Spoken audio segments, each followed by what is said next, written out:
সকাল থেকে অনবরত বৃষ্টি হয়েই চলেছে, তাই বাড়িতে বসে কাটিয়ে দিলেও সন্ধ্যাবেলা নিজেকে আর আটকাতে পারলাম না। চলে এলাম রতনদার চায়ের দোকানে। আসার সময় রমেশ আর হিমেলকে কল করে দিয়েছিলাম, তাই তারা আমার আগেই এসে হাজির হয়েছে। আমাকে দেখতে পেয়ে হিমেল রতনদাকে বলে,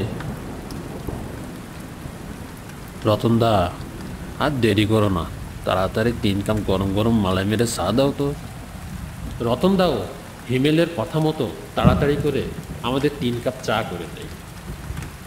হাতে যেই না চায়ের কাপটা নিয়েছি, তখনই কাছে পিঠে কোথাও ভীষণ জোরে বাজ পড়ল। এই যা, এই যে গেল রে। বাজের শব্দে তো কানে তালা লাগিয়ে দিয়েছিল, তার সাথে সাথে হাতে থাকা চাটাও পড়ে যায়। আরে, ও নিয়ে চিন্তা করছিস কেন? ও রতনদা, আর 1 কাপ চা লাগাও তো। চা খাওয়া শেষ করে 3 জনে একটু হাসি ঠাট্টা সুরে গল্প জুড়ে দিলাম। রমেশ তখনও পর্যন্ত সেই 1 কাপ চা নিয়ে খেয়েই যাচ্ছিল। বৃদ্ধ না জানি কোথা থেকে এসে রতনদার থেকে চা না। সেই বৃদ্ধের আপাদমস্তক ঢাকা ছিল, তাই ঠিক করে মুখও দেখা যাচ্ছে না। ও রতনদা, এই বৃষ্টির মৌসুমে একটা ভূতের গল্প বলো না শুনি। বেশ জমিয়ে আড্ডাধারীর মতো বসে পড়ল রমেশ। এতক্ষণ বেটা ছেলে দাঁড়িয়ে দাঁড়িয়ে চা খাচ্ছিল, কিন্তু হঠাৎ করে উদয়মান বৃদ্ধকে দেখে সেও একটু ভয় পেয়ে গেছিল। কী গো রতনদা, আজ তোমার ঝুড়ি থেকে গল্প বের হবে নাকি বের হবে না? রমেশের প্রথম কথাটা হয়তো রতন শুনতে পায়নি, তার জন্য তাকে আবার বলতে হলো।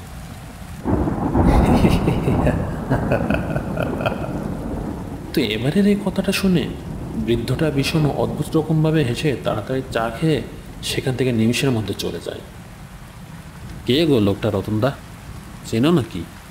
না না, আমি কি করে চিনব? এর থেকে বোঝা গেল রতনদার স্টকে গল্প থাকলেও গল্প বলার মতো টাইম আজ তার হবে না। এই মুষলধারায় বৃষ্টির মধ্যে ভিজে গেছে বা ভিজেছিল বলে তো মনে হলো না। আরে আমিও তো লক্ষ্য করলাম, ওই লোকটার সঙ্গে ছাতা বা বৃষ্টি আটকানোর মতো তেমন কিছু তো ছিল না। সে না হয় বাদে দিলাম, কিন্তু এখন যে এই মুষলধারা বৃষ্টির মধ্যে বের হলো, তোরা কি লক্ষ্য করেছিস এই বৃষ্টি ওনাকে স্পর্শই করতে পারছে না? কথাটা বলা মাত্রই রমেশ আর হিমেল শটাং দাঁড়িয়ে পড়ে। আর ভূতের গল্প করে কাজ নেই ভাই। রতনদা, চললাম গো, যা সব ভূতুরে কাণ্ড ঘটছে, চল চল ভাই, আর এখানে 1 মিনিটও দাঁড়ানো যাবে না। সেই তো ঘরে ফিরে যাবে, আর ঘরে গিয়ে লেপ মুড়ি দিয়ে হয়তো শুয়ে পড়বে। তার থেকে চল আমার বাড়ি, সেখানে গিয়ে লুডো খেলা হবে। জেচুলের বাড়ি চল, কিন্তু এখানে আর 1 মুহূর্তও দাঁড়ানো যাবে না। রমেশের কথা মতো আমরা ছাতা মাথায় দিয়ে রতনদার চায়ের দোকান থেকে বেরিয়ে পড়লাম।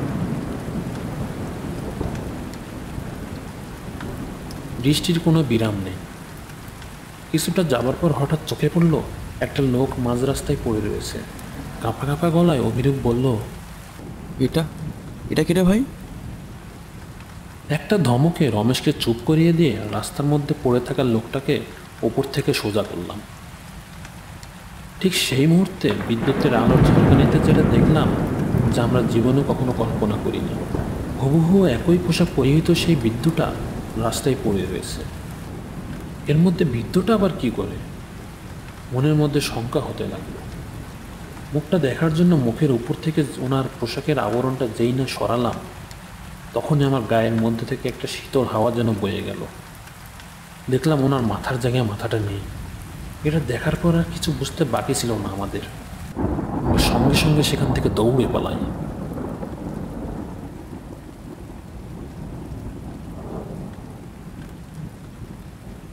ভাই হিমেল, ব্যাপারটা কিন্তু আমার খুব সুবিধা বলে মনে হচ্ছে না।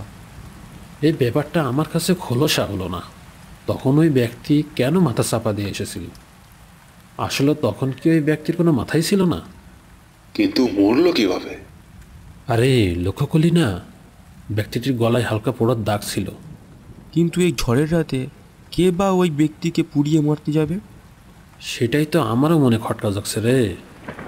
ভাই, তোরা যা পারিস তাই কর বাবা, আগে আমি একটু হালকা হয়ে আসি। এই বলে রমেশ তাড়াতাড়ি করে বাথরুমে চলে যায়। আমরা একে অপরের দিকে একটু দৃষ্টি নিক্ষেপ করে আবার ভাবতে লাগলাম। বাঁচাও, বাঁচাও, বাঁচাও। কিন্তু আমাদের সেই ভাবনা ব্যাঘাত ঘটল রমেশের চিৎকারে। আমার বাড়িতে কেউ ছিল না, বাবা মা আর ভাই বোন গেছে বিয়ে বাড়িতে, যার ফলে সেই চিৎকার একমাত্র আমাদের ভেতরটাকে কাঁপিয়ে দিল।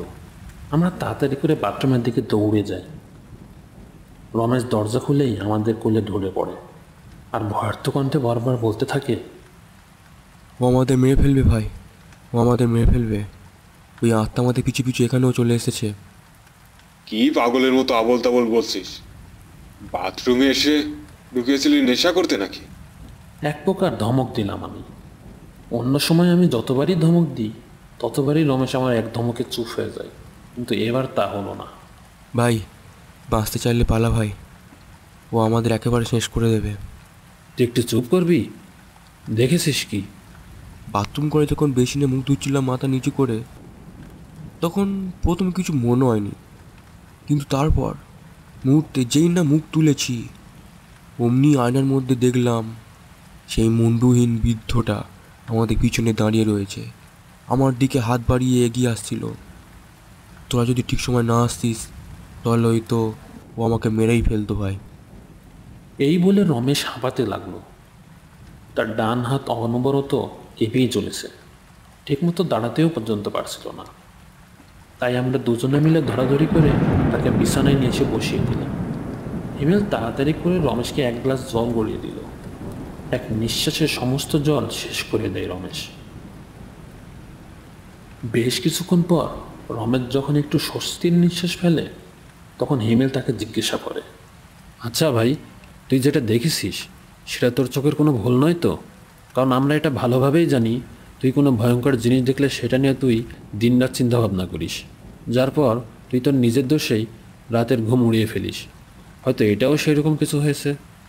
না রে ভাই, আমি ঈশ্বর নামে দিব্যি খেয়ে বলছি, আমি মিথ্যে কথা বলছি না। আমি স্পষ্ট দেখতে পেলাম মাথাবিহীন একটা দেহ আমার দিকে হাত বাড়িয়ে রয়েছে। এতক্ষণ বলিসনি কেন কথাটা আমাকে? আমি একদম নিশ্চিত ওই বৃদ্ধার লোক ওই চায়ের দোকানে এসেছিল চা খাওয়ার জন্য, কিন্তু তার শেষ চা খাওয়ার হয় না, কারণ তার আগেই বজ্রপাত পড়ে বৃদ্ধটা মারা যায়। তুই এতটা শিওর হয়ে কি করে বলছিস? আচ্ছা, এবার মনে করে দেখ, আমরা যখন সবেমাত্র রতনদার চায়ের দোকানে থেকে এক কাপ চা নিই, ঠিক তখনই আমাদের কাছে পিঠে কোথাও বাস পড়েছিল, যার শব্দে তোর হাত থেকে চাটা পর্যন্ত পড়ে গেছিল। হ্যাঁ হ্যাঁ ভাই, কিন্তু এখানে কিন্তু আসছে কোথা থেকে? আমি একদম নিশ্চিত ওই বাস ওই বৃদ্ধার মাথায় পড়েছে, যার ফলে মাথায় একবারে ছিন্ন বিচ্ছিন্ন হয়ে গেছে, গলার কাছে হালকা পুড়ে গেছে, মুখমণ্ডল ভয়ঙ্কর আকৃতি ধারণ করেছে। সে না হয় বুঝতে পারলাম, কিন্তু উনি আমাদের পিছু নিচ্ছেন কেন? মনে তো পড়ছে না যে কোনোদিন আমরা ওনার কোনো ক্ষতি করেছি বা ওনার সঙ্গে কোনোদিনও দেখা সাক্ষাৎ হয়েছে।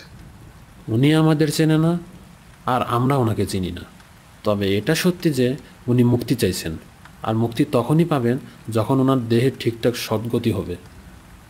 আমি ওই দৃশ্য আর দেখতে পারবো না। তাহলে তুই একলা থাক, আমি আর অভিরূপ দুজনে যাই, গিয়ে ওই বৃদ্ধার একটা সদ্গতির ব্যবস্থা করে আসি। খেপেছিস নাকি? আমি একলা ঘরে থাকবো কী করে? তার থেকে তোদের সঙ্গে যাওয়াটাই ভালো। চল তাহলে। তারপর আমরা বৃষ্টি মাথায় করে সেই ঝড় বাদলের রাতেই বেরিয়ে পড়ি। সে কি মুষলধারায় বৃষ্টি, বিন্দুমাত্র থামার নামই নিচ্ছে না। এরকম বৃষ্টি যদি এক সপ্তাহ ধরে হয় তাহলে নিঃসন্দেহে আমাদের এই গ্রাম বন্যাঞ্চলে ডুবে যাবে।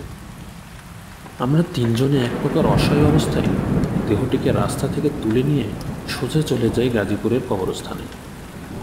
মুষলধারে বৃষ্টি, থামার কোনো নামই নেই। সারা রাত সেই দেহটিকে একটি ছাউনির নিচে রেখে আমরা কাটিয়ে দিই। মনে মনে একটু ভয়ও হচ্ছিল, যদি আবার সেই রমেশের দেখা ভয়াবহ দৃশ্য আমাদের সামনে চলে আসে তাহলে আমাদের কি হবে, কিন্তু তা হয়নি।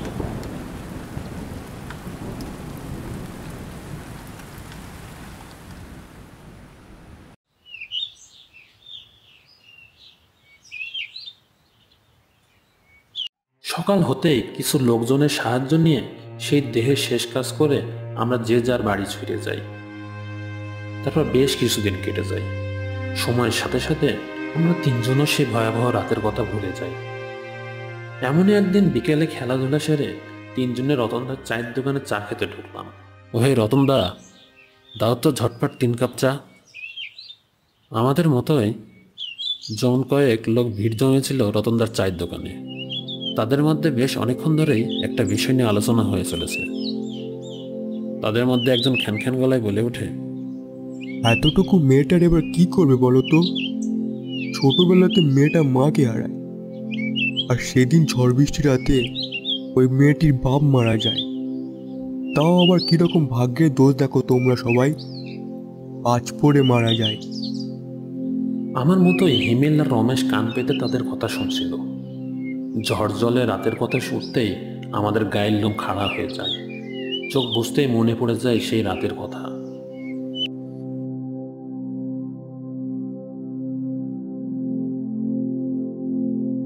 কি হিমেল বাবা, কোথায় হারিয়ে গেলে? বলি চাটা ধরো, আমার তো বাকি আরো সবাইকে চা দিতে হবে নাকি? একটু ঘোর লেগে গিয়েছিল। রতনদার ডাকে বাস্তবে ফিরে আসি। একটু অস্বস্তির সঙ্গে চায়ে চুমুক দিলাম। এমন সময় রমেশ বলে ওঠে, আচ্ছা ভাই, বিদ্যুটার তো মাথা ছিল, তাহলে যখন চায়ের দোকানে এসেছিল যেভাবে মাথায় আস্তরণ জড়িয়ে, তখন তো তার মাথার আকৃতিটা বেশ ভালোভাবে বোঝা যাচ্ছিল।